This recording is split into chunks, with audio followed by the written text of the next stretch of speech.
With this chapter of One Piece, we have Rock's Xebec going up against IMU, an admiral, King Harald, and the entire pirate world.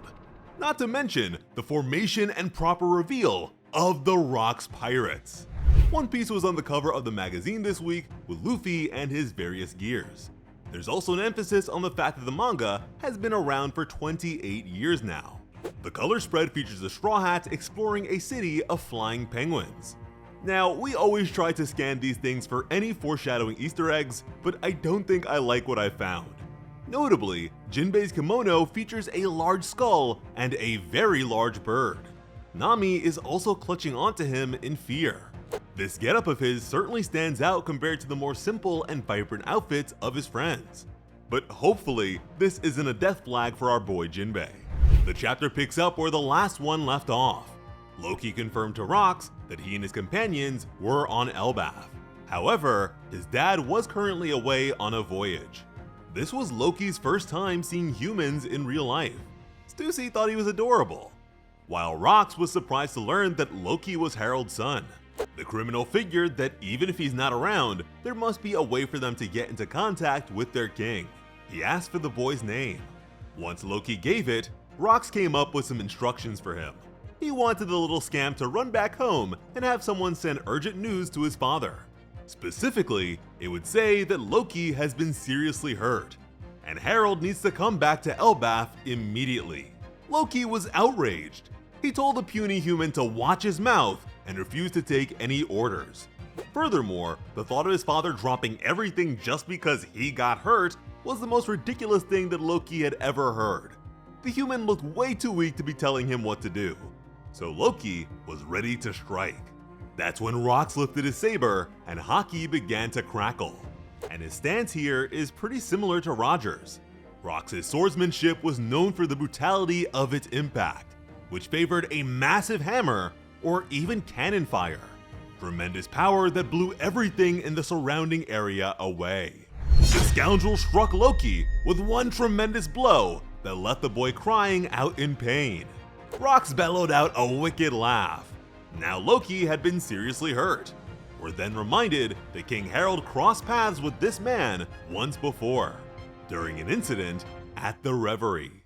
Someone had attacked and kidnapped 5 of the participating kings, an unprecedented crime that was immediately pinned on the giant of unprecedented size. Then, we'd see IMU in their garden. They made it clear that the lives of a few kings would not be enough to extort the ruler of the world. Rox was in that very same garden, looking directly at IMU with their servant present. Rox didn't expect anything different, but his actions did manage to throw the Holy Land into chaos. Despite having a firearm, the intruder didn't shoot. This incident would be the first and last of its kind. No intruder had ever made it into the secret flower room before. It's also revealed that IMU's servant was Gunko all along. She simply looked at the man impassively without saying a single word. Rox described himself as being a Davy Jonesian pirate. He knew that this was the full extent of what he could do for the time being. So he left IMU with parting words. With all of his ferocity and desire, he let IMU know that one day he would return. Obviously, the story of this encounter would never be shared, but Rox was not the only intruder on the premises. The celestial dragons were swooning at the sight of the oversized giant before them. Many of them sought to enslave him, while another wanted him to be killed and taxidermied. Meanwhile, the guards were intent on protecting the nobility. Despite his recounting to Elder Ja Rule, King Harald was never as inconspicuous as he intended to be. He was on fire and running for his life. He apologized for their negotiations falling apart. He also recognized that trespassing was a crime, but he hardly thought that the reaction was appropriate. The guard shouted that they mustn't let the King-napper escape. King Harald swore that he wasn't the one responsible. Now, why exactly he was on fire wasn't explained, but maybe he ran into a Logia-using admiral of the past. Speaking of which, just after fighting an admiral himself, Rox was fleeing in the opposite direction and ran into Harald. Now the Celestials were even more shocked. but they were too interested in the exotic giant to pay the death of a Marine much heed. King Harald assumed that the man in front of him must be the one who took the kings, so he decided to teach the fool a lesson for making him take the fall. On the other hand, Rox was shocked to see a giant in the Holy Land.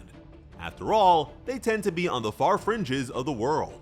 We also see that Rox was a bit injured here, so his battle against an admiral wasn't a total walk in the park. King Harald and Rox clashed blades, with Conqueror's Haki spilling out. The two powerhouses gritted their teeth and even began to sweat. They were evenly matched, but everyone in a 3-mile radius of the impact was blown away.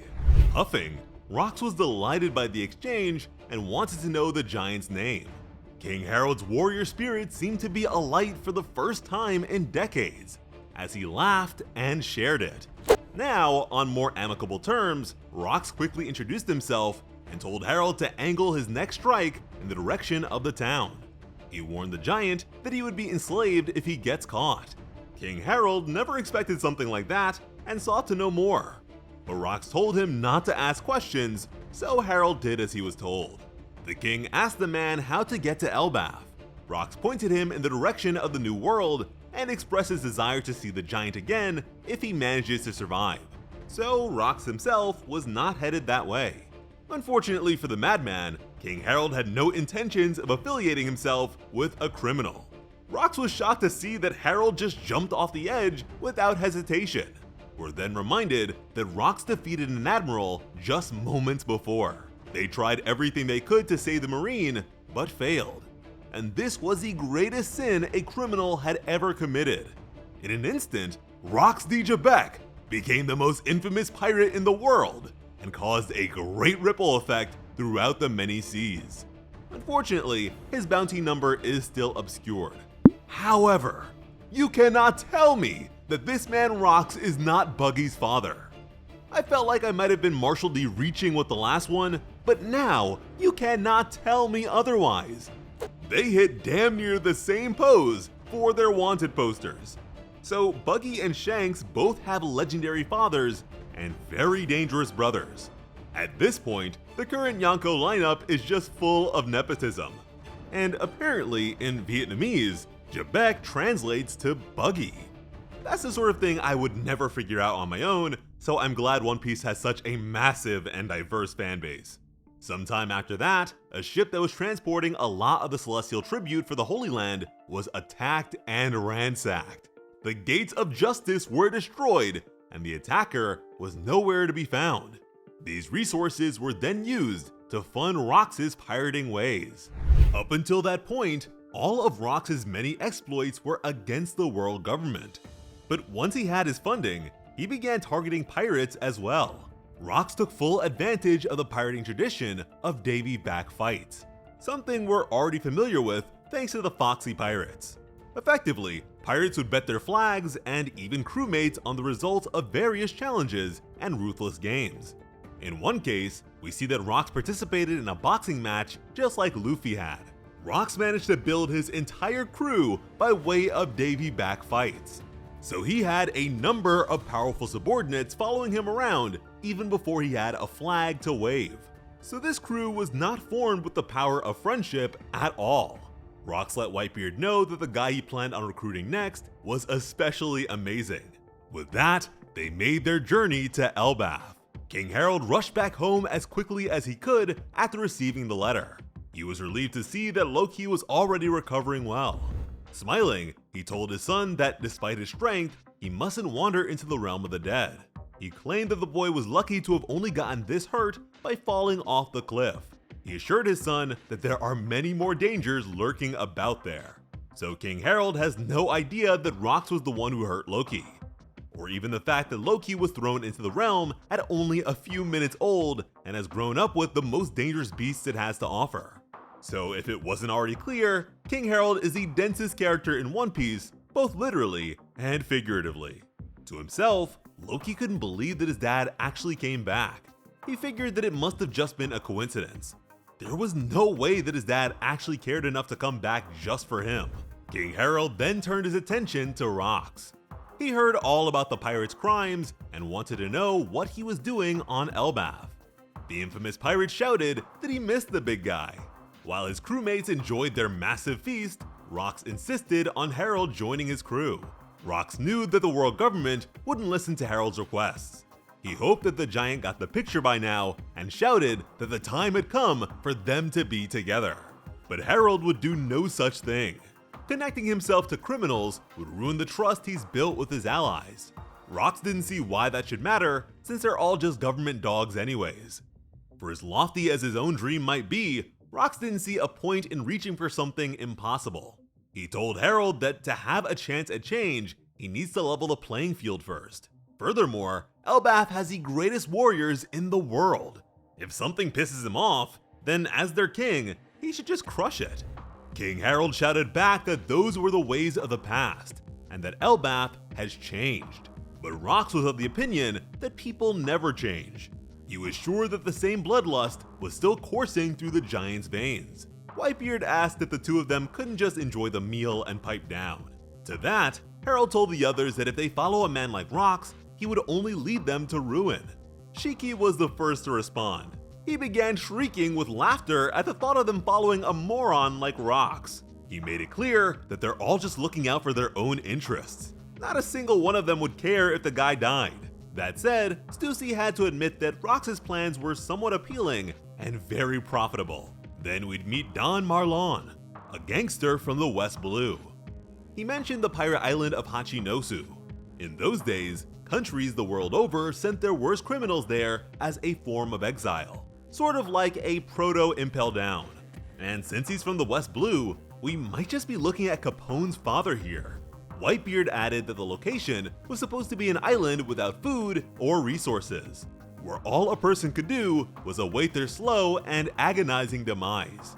Next up was the pirate prophet Ochoku, a future commodore of Pirate Island. He added that a year ago, the survivors actually began working together. And this guy just has to be Karubu's dad. But considering his lightly colored hair and designation as a prophet, is it possible that he may also be related to the magician Basil Hawkins? Lastly, there was Ganzui, the smuggler. Very loudly, he contributed the fact that Hachinosu was sitting on a huge deposit of gold. Some sort of shadowy organization found out and involved themselves. The criminals made a fortune, and the world government was really upset. And since we're already on the trend, this guy might be related to Apu. He also appears to have become one of Moria's general zombies from Thriller Bark. So not only do we have nepotism running rampant with the Yonkos, but the worst generation seems to be in the same boat. Rox closed it out by saying that now, anyone who comes near the island is quickly swarmed and robbed. And despite his many crimes, Rox managed to broker a deal with the world government. They were going to pay him to take the island back, and once these guys get the cash, they will split it amongst themselves. But there was no way that Rox was going to hand the island and criminals over after that. Rox planned on claiming Hachinosu as his own, and with his group of dummies, would turn it into a pirate paradise. He could already picture the dumbfounded expressions of the world government and Marines. So Rox's schemes are just like Blackbeard's. And even with all that he's already managed to do, Rox described this as just being the prologue of his life. He intended to use the island as his base of operations. From there, he'd crush the Marines and bring the Holy Land crashing down. With that, Rox bellowed his dream of becoming the king of the world. Something that left an onlooking Loki with his mouth agape. His father, meanwhile, was unmoved. Picking a fight with the whole world was the dumbest thing he had ever heard. But Rox didn't care. He was sure that one day, someone was bound to make it happen. And he saw no reason why that person couldn't be him. Rox proclaimed that there is no such thing as a power that lasts forever. He told Harald that together, they would be unstoppable. And he's not wrong at all.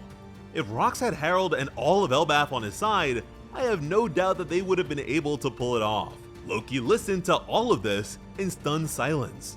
While King Harald refused, and Rox kept insisting that he could claim the entire world as his own, Loki wept, and finally smiled for once. The world. he had found his salvation. And what this tells me is that all we need is for Luffy to shout his whole King of the Pirates routine in a pinch, and we will have Loki ready to join the crew. No idea how they'll manage to accommodate for his crazy size, but there has to be a way. This routine of King Harald refusing Rox's invitations went on for 4 years. But one day, Rox's plan became a reality. Hachinosu had been secured, and the Rox pirates finally waved their flag. And those legendary monsters changed the seas forever. Rox by his lonesome was able to hit the world government harder than the Revolutionary Army has in decades. And at that, is it crazy to anyone else that we've gotten to see Rox D. Xebec in action? Yet Monkey D. Dragon is still just a walking ellipses, with only just his prologue feats. Unless we're counting Davy Jones himself, it's looking like Rox was the strongest pirate in history. I mean, even the Pirate King had to jump him with Garp. And at that, is the D initial related to Davy Jones? Because clearly the guy is a really big deal. This was easily one of the coolest chapters of One Piece in a very long time, and that is saying something considering the heat we have been getting lately. Oda had me a bit worried with the Lego Block Kingdom, but he has salvaged it for sure. I could not care less about Usopp, guys. Elbaf is an incredible arc. One Piece will be bi-weekly for the next 2 chapters thanks to the series being on break, followed by the magazine being on break. But we certainly have a lot to think about in the meantime. As always, I'm Slice of Otaku. Thank you all so much for watching and have an awesome day. I love you.